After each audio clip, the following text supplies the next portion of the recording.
सप्त ऋषियों का आगमन, शिव के साथ पार्वती के विवाह का निश्चय, समस्त देवताओं का शिव की बारात में आगमन, हिमवान द्वारा स्वागत तथा मंडप में कन्यादान की तैयारी। लोमश जी कहते हैं, तदनंतर भगवान महेश्वर के भेजे हुए सप्त ऋषिगण सहसा हिमवान के पास आए। उन्हें आया देख हिमवान के मन में बड़ी प्रसन्नता हुई और उन्होंने शीघ्र उठकर उन सबका स्वागत सत्कार किया।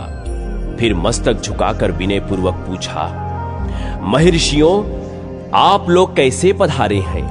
अपने आगमन का कारण बतलाइए। तब सप्त ऋषियों ने कहा, पर्वतराज, हम लोग भगवान शिव के भेजे हुए हैं, यहां आप ही के पास आए हैं। आपकी कन्या को देखना ही हमारे आने का उद्देश्य है, अतः शीघ्र हमें अपनी कन्या दिखाइए। बहुत अच्छा कहकर हिमवान ने पार्वती को वहां बुलाया और सप्त ऋषियों से हंसते हुए कहा, यही मेरी कन्या है, किंतु इस समय मुझे आपसे एक विशेष बात कहनी है। जो तपस्वियों में सर्वश्रेष्ठ हैं, परम विरक्त हैं और कामदेव का नाश करने वाले हैं, जिन्होंने काम के शरीर को जलाकर उन्हें अनंग बना डाला है, ऐसे भगवान शंकर अब विवाह के इच्छुक कैसे हो गए? जो अधिक समीप या अधिक दूर रहने वाला हो, अपने से अत्यंत धनी अथवा सर्वथा निर्धन हो, जिसकी कोई आजीविका न हो तथा जो मूर्ख हो, ऐसे पुरुष को कन्या देना अच्छा नहीं माना गया है।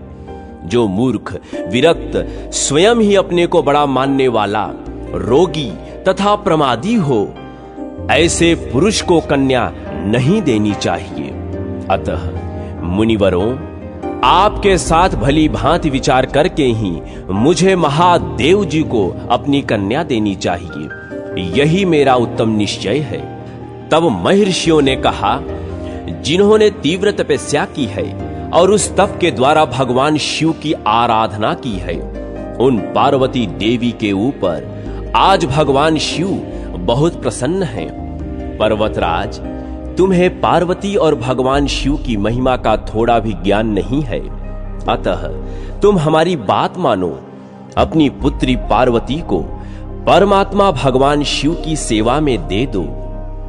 पवित्र आत्मा ऋषियों का यह वचन सुनकर गिरिराज हिमवान बड़ी उतावली के साथ समस्त पर्वतों से बोले, हे मेरु, हे निषद, हे गंधमादन, हे मंदराचल और हे मैनाक, तुम सब लोग अपनी यथोचित सम्मति दो, जिससे वैसा ही किया जाए। तब बातचीत करने में कुशल मेना ने कहा, हे नाथ, इस समय आपस में विचार करने से क्या लाभ? यह कार्य तो तभी संपन्न हो गया था जब इस बड़भागिनी कन्या ने जन्म लिया था। यह देवताओं का कार्य सिद्ध करने के लिए ही उत्पन्न हुई है। भगवान शिव के लिए इसका अवतार हुआ है, अतः यह शिव को दे देनी चाहिए। इसने भगवान रुद्र की आराधना की है और रुद्र ने भी वरदान देकर इसका आदर किया है। महाभागा पार्वती साक्षात सती ही है, अतः यह शिव को ही ब्याही जाए। वह वैवाहिक कृत्य हमारे द्वारा भगवान शिव की पूजा में निमित्त बनेगा। मेना की यह बात सुनकर हिमवान बहुत संतुष्ट हुए। तदनंतर सप्त ऋषियों ने वहां से पुनः लौटकर भगवान शिव से उनकी प्रेयसी पार्वती का सब वृत्तांत इस प्रकार कहा, देवेश्वर, गिरिराज हिमवान ने अपनी कन्या आपको दे दी, इसमें संशय नहीं है। अब देवताओं को साथ ले शीघ्र पार्वती से विवाह करने के लिए जाइए। ऋषियों का यह वचन सुनकर परमेश्वर शिव ने कहा, विवाह कैसे होगा और कौन कौन उसमें चलेंगे, यह सब बातें विस्तार पूर्वक बताओ।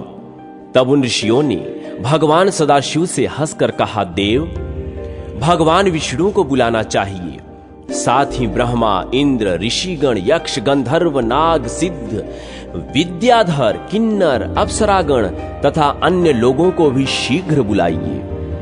ऋषियों की यह बात सुनकर महादेव जी ने देवर्षि नारद से कहा, तुम शीघ्र जाकर भगवान विष्णु को बुला लाओ। उसके बाद ब्रह्मा, इंद्र तथा अन्य देवगणों को भी ले आना। लोक पावन नारद ने भगवान शिव की आज्ञा शिरोधार्य की और तुरंत वहां से भगवान विष्णु के प्रिय धाम वैकुंठ लोक में चले गए। वहां उन्होंने देखा भगवान विष्णु एक श्रेष्ठ सिंहासन पर विराजमान है। देवी लक्ष्मी उनकी सेवा कर रही हैं। भगवान के 4 भुजाएं हैं। वे सब देवताओं में श्रेष्ठ और अत्यंत तेजस्वी हैं। उनके श्रीअंगों की कांति नील कमल के समान श्याम है।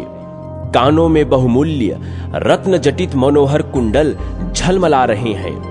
मस्तक पर परम सुंदर विशाल मुकुट शोभा पा रहा है, जिसमें जड़े हुए उत्तम रत्नों के प्रभाव से वे और भी प्रकाशित हो रहे हैं। गले में सुंदर वैजंती की माला बनी हुई है। इस प्रकार त्रिभुवन में एकमात्र सुंदर वे सनातन देव विष्णु वैकुंठ में विराज रहे हैं। ऋषियों में श्रेष्ठ सर्वज्ञ नारद जी ब्रह्म वीणा बजाते हुए भगवान विष्णु के समीप गए और शंकर जी का संदेश सुनाते हुए कहा, महाविष्णु शीघ्र चलिए, महादेव जी विवाह के लिए उतावले हो रहे हैं। उनकी ओर से सब कार्यों की व्यवस्था करने वाले केवल आप ही हैं। नारद जी की बात सुनकर देवाधिदेव भगवान जनार्दन नारद जी तथा पार्षदों को साथ ले वहां से चल दिए। भगवान विष्णु योगेश्वरों के भी प्रभु हैं, महान हैं तथा परमात्मा हैं। वे उस समय गरुड़ पर आरूढ़ हो श्रेष्ठ देवताओं के साथ आकाश मार्ग से भगवान शिव के समीप गए। योगी जन जिनके चरणा रविंदों का सदा चिंतन करते हैं, वे महादेव जी भगवान विष्णु को आया देख उठकर खड़े हो गए और आनंद मग्न हो उन्हें छाती से लगाया। फिर भगवान हरि और हर दोनों एक ही आसन पर विराजमान हुए। दोनों ने एक दूसरे की कुशल पूछी।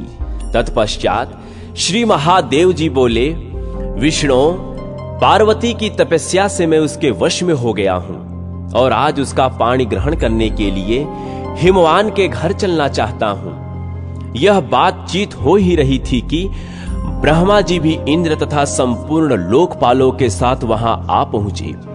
इसी प्रकार सब असुर, यक्ष, दानव, नाग, पक्षी, अप्सरा और महर्षि भी आ गए। सबने एकत्र होकर भगवान शिव से एक स्वर में कहा, महादेव जी, अब आप हम लोगों के साथ हिमवान के घर पधारिए। तब भगवान विष्णु ने भी इस प्रस्ताव के अनुरूप बात कही। शंभो, आपको गृह सूत्रोक्त विधि के अनुसार ही वहां वैवाहिक कर्म करना चाहिए। जैसे नांदी मुख श्राद्ध और मंडप की स्थापना आदि आवश्यक कार्य हैं। भगवान विष्णु के कथानुसार महादेव जी ने अपने हित के लिए सब कुछ वैसा ही किया। आभ्युदयिक श्राद्ध कर्म में जिनका पूजन उचित और आवश्यक है, ऐसे ब्रह्मादि देवताओं की उन्होंने पूजा की। ब्रह्मा जी के साथ कश्यप मुनि ने 9 ग्रहों का पूजन किया। अत्रि, वशिष्ठ, गौतम, भागुरी, भृगु, बृहस्पति, शक्ति, जमदग्नि, पराशर, मार्कंडेय, शिलावाक, शून्यपाल, अक्षत, स्त्रम, अगस्त्य, च्यवन तथा गोभिल, ये और दूसरे भी बहुत से महर्षि शिव जी के समीप आए। ब्रह्मा जी की आज्ञा से उन सब ने वहां विधि पूर्वक शास्त्रोक्त रीत से शुभ कर्म संपन्न किए। चंडी देवी सब भूतों से घिरी हुई सबके आगे चली। उन्होंने अपने मस्तक पर सोने का कलश ले रखा था।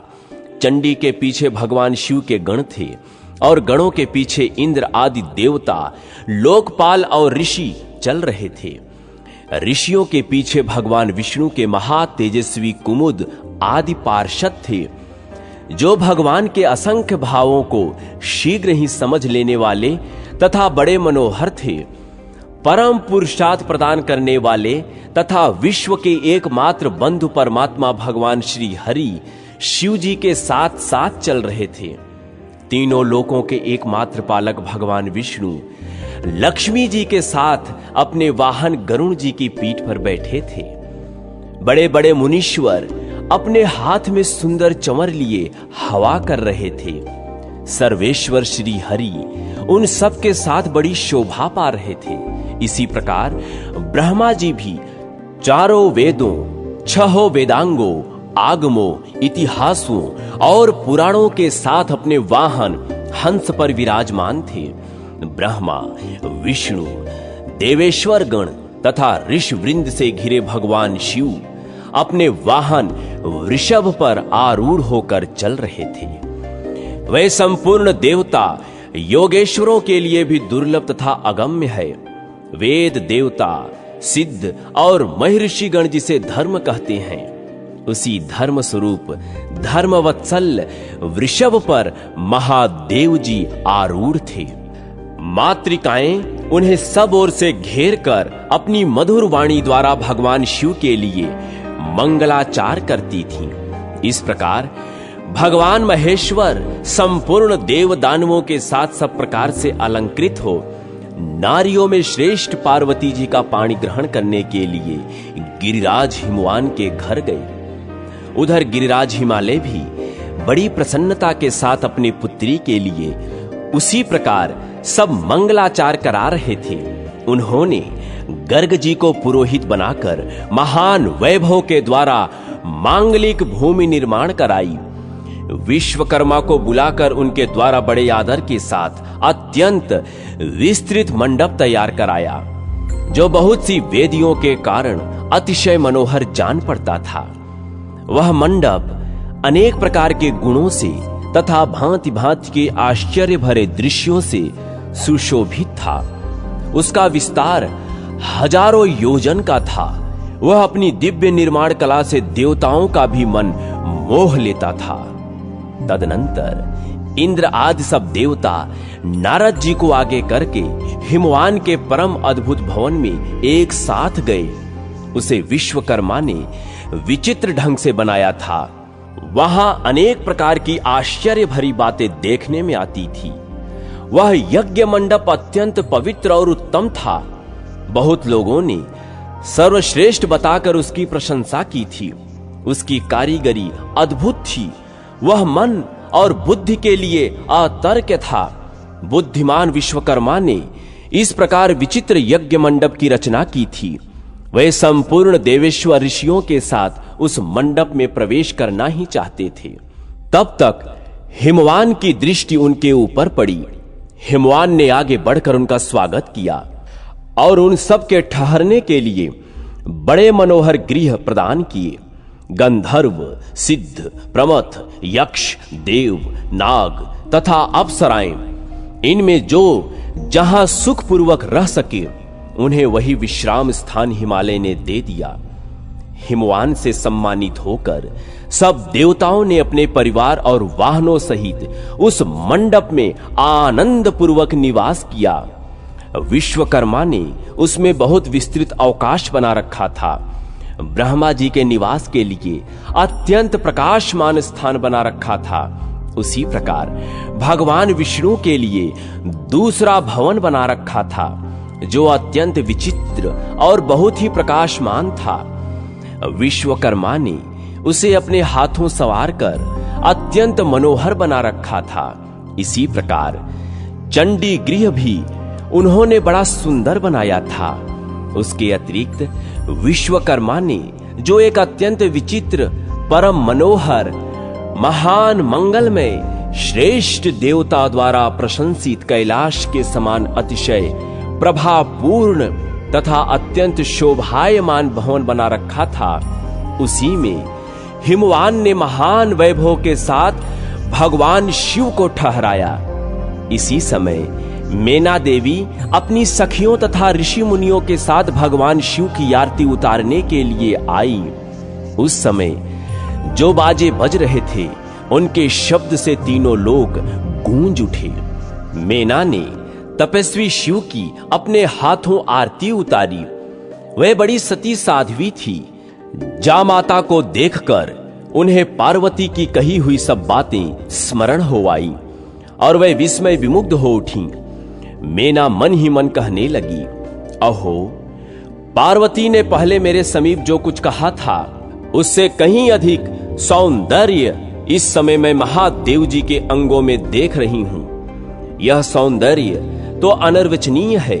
इस प्रकार विस्मय में डूबी हुई मेना देवी अपने घर में लौट आई। उस समय पार्वती स्नान करके मंगली पीठ पर बैठी थी। ब्राह्मणों की स्त्रियों ने सब ओर से उन्हें घेर कर आरती उतारी। तदनंतर गर्गाचार्य ने कहा, विद्वानों, आप लोग इसी समय पाणी ग्रहण के लिए भगवान शंकर को इस मंडप में ले आवे। इस कार्य में शीघ्रता होनी चाहिए। गर्गाचार्य का यह वचन सुनकर गिरिराज हिमवान के सब मंत्री भगवान शंकर के पास गए और उन्होंने तीनों कलशों के साथ जल से मांगलिक विधि के अनुसार भगवान सदाशिव को स्नान कराया तथा उनकी आरती भी उतारी। स्नान करके सुंदर वस्त्र धारण कर लेने के पश्चात शंकर जी का उन सब ने पुनः पूजन किया। उसके बाद उन्हें सब प्रकार के आभूषणों से विभूषित करके हाथी की पीठ पर चढ़ाया। उस समय भगवान शिव के मस्तक पर बहुत बड़ा छत्र तना हुआ था। उस छत्र से उनकी बड़ी शोभा हो रही थी। ऊपर से चंदोवा तना था और सब ओर से उनके लिए चमर डुलाए जा रहे थे।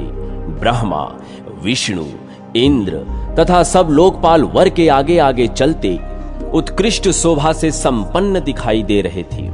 उस यात्रा के समय शंख, भेरी, पटह, आनक और गोमुख आदि बाजे बज रहे थे।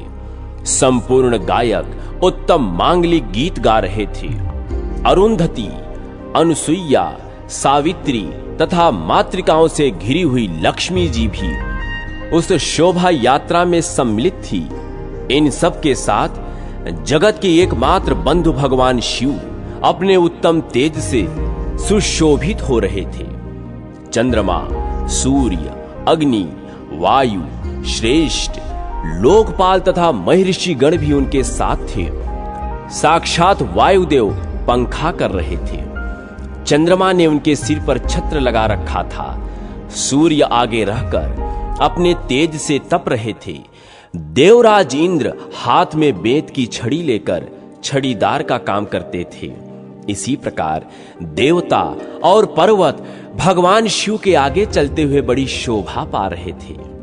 उस समय देवता और मुनि भगवान शिव के ऊपर फूल बरसा रहे थे, जिससे उनकी शोभा और भी बढ़ गई थी। सामने हिमवान का सुंदर भवन था, जो महान वैभव के कारण सब ओर से शोभा संपन्न दिखाई देता था। उस घर का आंगन सोने का बना हुआ था। वहां द्वार पर भगवान शिव की विशेष रूप से पूजा हुई। फिर मनुष्य, देवता और दानवों के द्वारा पूजित होकर उन्होंने उस भवन में प्रवेश किया। इस प्रकार अंतःपुर में पहुंचकर भगवान शिव यज्ञ मंडप में पधारे। उस समय नाना प्रकार की स्तुतियों से परमेश्वर शिव के गुण गाए जा रहे थे। वहां पहुंचने पर गिरिराज हिमवान ने महेश्वर को हाथी से उतारा और मंगली पीठ पर बिठाकर सखियों सहित मेना तथा पुरोहित ने उनकी विशेष रूप से आरती की। वहां मधुपर्क आदि की जो आवश्यक विधि है वह सब ब्रह्मा जी की आज्ञा से पुरोहित ने तत्काल संपन्न की। तत्पश्चात अंतर्वेदी में प्रवेश करके जहां तन्नवंगी पार्वती समस्त आभूषणों से विभूषित हो वेदी के ऊपर विराजमान थी, वहीं महादेव जी भी लाए गए। उनके साथ भगवान विष्णु और ब्रह्मा भी थे। बृहस्पति आदि विद्वान लग्न की प्रतीक्षा कर रहे थे। गर्ग और वशिष्ठ मुनि जहां घड़ी का स्थान था वहीं बैठे थे।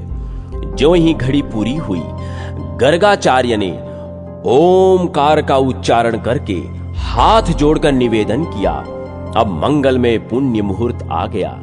पार्वती ने अपने हाथ की अंजलि में अक्षत लेकर उसे शिव के ऊपर छोड़ा। फिर दही, अक्षत और कुश के जल से उनका भली भांति पूजन किया। इसी समय गर्गाचार्य के आदेश से हिमवान अपनी पत्नी मेना के साथ वहां कन्यादान करने को उद्यत हुए। मेना सोने का कलश लेकर उनकी अर्धांगिनी बनी हुई थी।